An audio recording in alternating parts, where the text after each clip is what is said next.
seguimos aquí, la gente habla con Dari Terrero, dando seguimiento a toda esta situación de pandemia que vive la República Dominicana. Y como le hablamos al inicio, hemos estado desarrollando nuestro programa en tres aspectos que son fundamentales en esta etapa que vive el país y que vive el mundo, la pandemia del COVID-19.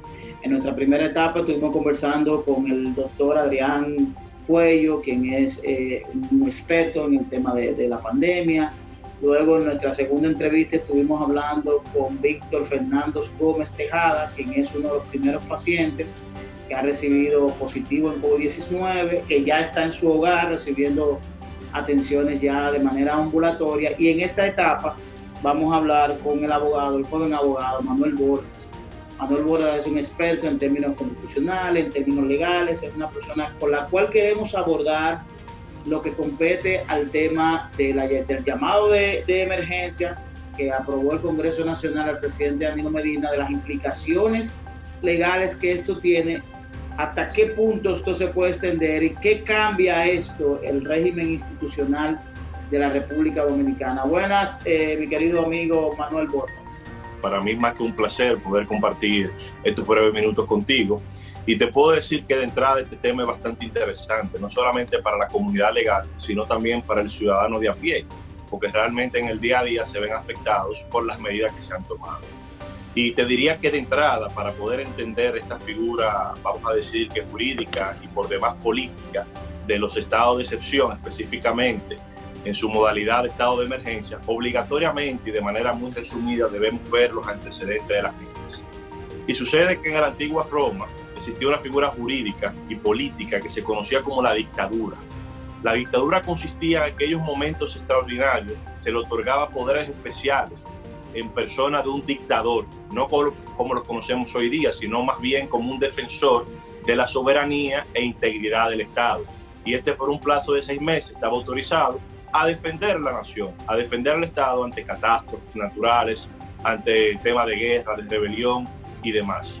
Y su versión más contemporánea y actualizada es precisamente los estados de excepción, que al tenor del artículo 262 y siguientes de la Constitución Dominicana, establece que son momentos excepcionales donde se otorgan facultades especiales al presidente de la República, previa aprobación, en principio, del Congreso de la República. ¿Y cuál es el procedimiento para esto? Es un procedimiento bastante sencillo, pero que debe cumplir ciertas formalidades. ¿Y cuáles son ellas? Bueno, el Poder Ejecutivo debe remitir una solicitud de declaratoria de estado de excepción al Congreso Nacional. Y esta solicitud debe estar motivada en qué modalidad se va a aplicar. Existen 3, que son el estado de defensa, el estado de conmoción interior y el estado de emergencia. El estado de defensa consiste más bien en una especie de declaratoria de guerra, cuando hay un tema de peligro de que potencias extranjeras puedan poner en juego la soberanía y la integridad de la nación. Cuando hablamos de la conmoción interior, hablamos ya a nivel local, cuando hay grupos rebeldes que pretenden generar un caos y estabilidad política a lo interno de la nación. Y cuando hablamos de estado de emergencia, que es lo que tenemos en la actualidad, pues son circunstancias que no están previstas ni en el estado de defensa ni en el estado de conmoción interior. Más bien se refiere a un tema de calamidad pública, por un tema medioambiental, por un tema de salud pública, por un tema social, por un tema económico. Entonces, esa solicitud, volviendo al proceso, para poder obtener la declaratoria del estado de excepción en su vertiente de emergencia, debe también estar acompañada de la necesidad que hay de esa declaratoria. En este caso particular, fue obviamente el coronavirus. Y debe también indicar el plazo que va a durar este estado de emergencia y por demás los derechos que se pretende suspender. Una vez el Congreso de la República recibe esta solicitud por parte del Poder Ejecutivo, tiene 10 días para decidir sobre la misma. Y si la aprueba, la envía a la Presidencia de la República y el Poder Ejecutivo tiene un plazo de 5 días para su proclamación o promulgación. Entonces, hay muchas personas que con razones vastas entienden que por su corriente a veces conservadora, que pudiera el Poder Ejecutivo de alguna forma usar desmedido los poderes que acarrea el tema del estado de emergencia. Y es una duda que con el derecho constitucional actual no creo que sea muy objetiva por circunstancias muy particulares. Número uno, al momento de la proclamación del estado de emergencia, se crea una comisión bicameral formada por representantes del Congreso, del Senado de la República y de la Cámara de Diputados, que van a servir de veedores, vigilantes y supervisores de las acciones que el Poder Ejecutivo vaya tomando. Esa parte me interesa ahí, Manuel, de los controles que tiene esta medida, que en este caso sería el Congreso Nacional a través de la creación de una comisión bicameral. Y me surge la siguiente pregunta: ¿puede el Congreso unilateralmente, sin solicitud del presidente, entendiendo el propio Congreso que las razones que dieron validez a esa declaratoria, eliminarla? Es decir, emitir una resolución diciendo que ya el estado de emergencia puede ser levantado. Sí, fíjate, recuerda que el Congreso es el primer poder del Estado, porque allí reposa la mayor representación de la población. Y el Congreso, vamos a decir que como tal, tiene plenos poderes para revocar en cualquier momento. Obviamente es una situación que no está taxativamente prevista en la Constitución en lo que se refiere a las disposiciones del estado de excepción, pero perfectamente puede hacerlo, porque al final el creador de leyes y el aprobador de los estados de excepción es el propio Congreso de la República. O sea que perfectamente pudiera hacerlo. Tenemos, Manuel, en la República Dominicana precedentes de declaratoria de emergencia. Nuestra historia registra que en algún momento no hayamos visto la necesidad de declaratoria de emergencia en la República Dominicana. Sí, tenemos antecedentes, lo que no muy recientes. Tenemos el caso, por ejemplo, del ciclón San Zenón, y en la historia más pasada aún tendríamos estado de excepción, pero que no se dieron realmente con las condiciones constitucionales actuales, sino más bien que fueron para favorecer políticamente en algún momento de discrecionalidad de poder a algunos gobernantes. Pero hoy día, como conocemos la figura, no, porque inclusive fíjate que es apenas en el año 2008, y no quisiera picar de memorista, que tenemos la ley orgánica que regula los estados de excepción. Entonces, con la concepción y figura constitucional actual, podemos decir que es la primera vez que tenemos un estado de emergencia de este tipo. Dentro del marco institucional, si nos vamos al marco institucional, ¿qué cambia en el parámetro institucional la creación, la emisión de una resolución que crea estado de emergencia? Es decir, las instituciones se detienen, el Estado lleva a cabo todas las ejecuciones. Es decir, ¿cuál es el estado institucional que crea esta situación de declaratoria de estado de emergencia? Fíjate, la realidad que este estado de emergencia, hay que tener claro que se crea con una finalidad principal, y es la suspensión de ciertos derechos con la finalidad de poder aplicar las medidas específicas para la situación determinada. En este caso, el coronavirus, hay que entender que por su grave peligro de contagiar, había que suspender derechos como la libertad de tránsito, como la libertad de asociación, que en un momento ordinario, en un momento normal del Estado de Derecho, no hay forma que el Poder Ejecutivo pueda suspender esos derechos. Por ejemplo, el tema de las redadas que se realizan en los momentos ordinarios son ilegales, son ilegítimas, porque no hay una suspensión del derecho a libertad de tránsito. Por tanto, se necesitaba ese tipo de suspensión para poder adoptar esas medidas. Y en el marco institucional, obviamente que todo va a depender sobremanera del avance que tenga este tipo de enfermedad, pero en principio el Estado no para, el Estado no puede parar. Debe mantenerse a perpetuidad en las políticas públicas que va ejecutando. Obviamente que se van a tomar medidas discrecionales y perfectamente legítimas al amparo del estado de emergencia para regular y determinar algunas situaciones que pudieran verse en peligro a las personas y la propia integridad del Estado. Entonces, este estado de emergencia ha generado un decreto del presidente y luego otro decreto ampliando el tema del toque de queda. Toque de queda inicialmente de 8 de la noche a 6 de la mañana del día siguiente. En esta semana el presidente varió y redujo o amplió de 5 de la tarde a 6 de la mañana del día siguiente. Dentro de ese proceso de declaratoria de toque de queda, ¿quiénes tienen autorización? ¿Quiénes pueden estar en las vías? ¿Quiénes pueden salir a la calle? Fíjate, a partir del decreto 135-20 fue que se comenzó a conformar lo que conocemos hoy como el toque de queda, que no es más que la suspensión de manera relativa del derecho a la libertad de tránsito. Eso es más bien lo que se conoce como como toque de queda. Están suspendidos de transitar en ese horario del toque de queda toda persona que no pertenezca al sector salud, obviamente que esté en el ejercicio de sus funciones, entiéndase médicos, paramédicos, enfermeros, bionalistas, pero también los propios policías y militares, que aunque el decreto no lo establece por un tema de razonabilidad, se entiende que por ser la fuerza de seguridad del Estado, son los que están llamados a estar en el toque de queda para que se puedan acatar este tipo de medidas. También los vigilantes privados.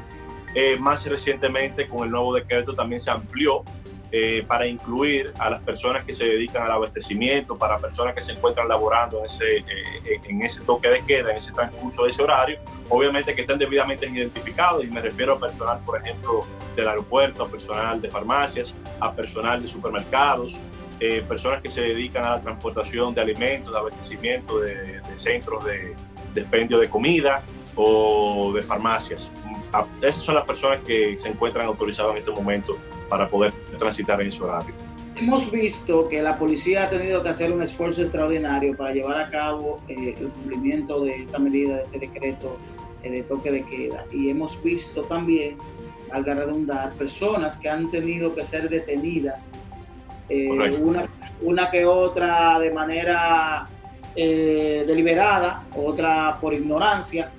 ¿Qué debe ocurrir con aquellas personas que violen esta disposición? ¿Crees tú que se está manejando de manera correcta el simple hecho de subir un video solicitando, dando disculpas, o debe haber más allá de esto una consecuencia en términos civiles o en términos penales? ¿Crees tú que se está ejecutando de manera correcta lo que son las consecuencias a la violatoria de algo tan serio como un toque de queda en las circunstancias actuales que vive la República Dominicana? Mira, te voy a dar dos opiniones, una estrictamente jurídica y otra que tengo hasta temor de manifestarla públicamente, que es muy personal. Desde el punto de vista jurídico, obviamente aquí hay un vacío legislativo, porque en la normativa penal, tú sabes bien que data de hace más de 200 años. Claro. Y lamentablemente no hay un tipo penal específico para la violación del toque de queda o la violación o transgresión al estado de emergencia y sus disposiciones. Ese tipo penal no existe. Ahora bien, se ha estado discutiendo y se ha estado hablando de algunos tipos penales que tal vez pudieran de cierta forma encasillarse en ese tema específico, y es el tipo penal de rebelión, que dependiendo de sus agravantes pudiera ser hasta 6 meses o 1 año la prisión. Pero ¿qué pasa? En este tipo de situación, específicamente del coronavirus, la solución pudiera ser más cara que la solución actual que se está dando. Primero, porque el hecho de tú tener que someter a una persona, si esa persona está contagiada, va a propagar el virus. Sí. Pero no solo eso, tú vas a tener que agotar recursos del Estado para la celebración de audiencias y la de audiencias, de reconocimiento de medidas y demás. Entonces, eso desde el punto de vista, vamos a decir que es racional, desde el punto de vista de la situación actual, no sería lo más prudente. Entiendo que lo que está haciendo la Policía Nacional, que debería tener cierta supervisión del Ministerio Público, ha sido lo correcto, de despacharte. Lo que vemos es, Manuel, que esto se ha convertido en un tema de estímulo, en términos de que muchas personas han utilizado las redes sociales para generar situaciones y posteriormente generar la propia detención. Y como ya hay una dinámica de subir un video a las redes para pidiendo disculpas, esto pudiera, tenemos casos que pudiéramos mencionar, en circunstancias actuales, sino por ejemplo el caso del Alfa, cuando la bandera llamó MMG a Juan Pablo Duarte, el caso de Cherry Scott en La Vega, que se han utilizado como plataformas de popularidad. Han tenido sus resultados. Incluso tenemos el caso de la prostituta que subió el video teniendo relación con su pareja o con su cliente. Entonces, todo esto pudiera constituir un esquema de estímulo a gente sin conciencia, sin concepto, que utilice esta calamidad pública para tener notoriedad a través de las redes sociales. Pero como ya se nos está acabando el tiempo, quiero hacerte 3 preguntas para que tú me las respondas de la forma más pedagógica y sencilla posible. La República Dominicana se aboca a 3 escenarios constitucionales en los próximos días, los próximos meses. Tenemos el 24 de abril establecido en la Constitución la toma de posesión de los alcaldes, regidores, directores y vocales del nivel municipal. Tenemos para mayo la celebración de las elecciones generales para el nivel presidencial, congresual y parlamentario. Y tenemos el 16 de agosto, lo que sería la toma de posesión de esas elecciones. Correcto. ¿Qué puede ocurrir en términos constitucionales si nosotros debemos extender más allá la emergencia, a más allá del 16, que no celebremos las elecciones, que el presidente no pueda un nuevo presidente asumir? ¿A quién le correspondería suspender tanto la toma de posesión, las elecciones de mayo y lo de agosto? ¿A quién le correspondería? ¿Al presidente, que en este caso sería Danilo Medina, o al Congreso Nacional, o a la Junta Central Electoral? Mira, preguntas bastante interesantes. Te puedo indicar lo siguiente. El 15 de marzo, de manera simultánea, se celebraron elecciones municipales aquí en Francia, con la diferencia de que en Francia había un estado de emergencia y sin embargo se celebraron las elecciones sin ningún tipo de inconveniente. ¿Por qué te hablo de Francia? Porque Francia, recuerda que es nuestra familia jurídica, todos nuestros orígenes en términos legales vienen de allí y sin ningún problema se efectuó. Y la Constitución Dominicana establece que en el estado de emergencia ni en ningún otro estado de excepción pueden suspenderse los derechos de ciudadanía, los derechos políticos, lo que implica que no necesariamente porque nos encontramos en un estado de emergencia debe suspenderse los comicios, sino que perfectamente se pueden celebrar, perfectamente se puede asumir el poder sin ningún tipo de problema con los candidatos electos. Ahora bien, va a haber un tema de discrecionalidad al amparo del artículo 40.5 por un tema de razonabilidad conforme a la Constitución, de que sí, no se pueden realizar eventos multitudinarios por la propagación de este virus, y lo más expedito, lo más propio es que se aplacen esos comicios. Perfectamente la Junta Central Electoral, como ya lo hizo recientemente, pudiera realizar una suspensión de esas elecciones y celebrar elecciones extraordinarias. Y obviamente que en el caso, por ejemplo, de las nuevas elecciones, si pasa más allá del plazo previsto para la asunción por parte del poder del nuevo candidato electo, el presidente actual se mantendría en plena vigencia y poder, porque es que el estado de excepción debe mantener las autoridades electas, y no podemos hablar de un tema de sucesión cuando el presidente no ha muerto, cuando el presidente no ha dimitido, cuando no hay una causa que permita esa sucesión presidencial. En caso de dimisión, sí se aplicaría el artículo 129 de sucesión presidencial. Claro, pero en este caso sería el vicepresidente que asumiría. En caso de que ambos, entonces entraría la escala que está dispuesta en la Constitución. Claro, en caso de que frente a la calamidad pública o frente a alguna situación excepcional, más allá del 16 de agosto, el presidente y el vicepresidente decidan no continuar en la se aplicaría, porque si no se han celebrado las elecciones. Pero ojo con esto, no hay condicionante a suspender elecciones por el simple hecho de que nos encontremos en un estado de emergencia. La Constitución es bastante clara. Eso va a ser discrecional a los órganos competentes. Correctamente, principalmente en la cabeza de la Junta Central Electoral. Manuel, gracias. De verdad que es poco el tiempo para abordar temas tan interesantes contigo, partiendo del gran conocimiento que tú adviertes y de la forma pedagógica, didáctica con lo que expresas. Vamos a esperar que luego del paso de todo este tema, de toda esta pandemia, de toda esta situación de crisis que vive el mundo y el país, nosotros podamos tener ya un programa más amplio abordando todas estas vertientes que obviamente van a permanecer más allá del paso de la pandemia, porque es una situación política, institucional, constitucional, judicial. Que a partir del momento en que cese todo esto, que vamos a ver los grandes problemas. Vamos a ver los resultados. Gracias, Manuel. Estuvimos conversando con Manuel Bordas, un joven abogado de República Dominicana que verdaderamente su condición de joven no le es limitante para manejar todo ese conocimiento en términos jurídicos. Y a ustedes lo vamos a convocar para un próximo encuentro de La Gente Habla con Daly Terrero. En este marco de imposibilidad técnica, de cuarentena obligatoria, hemos tenido que realizar nuestro programa cada uno desde nuestras casas, apelando a la tecnología y tratando de no sacrificar la calidad que siempre brindamos a nuestro programa. Gracias a la audiencia y nos vemos el próximo sábado. Gracias a Manuel.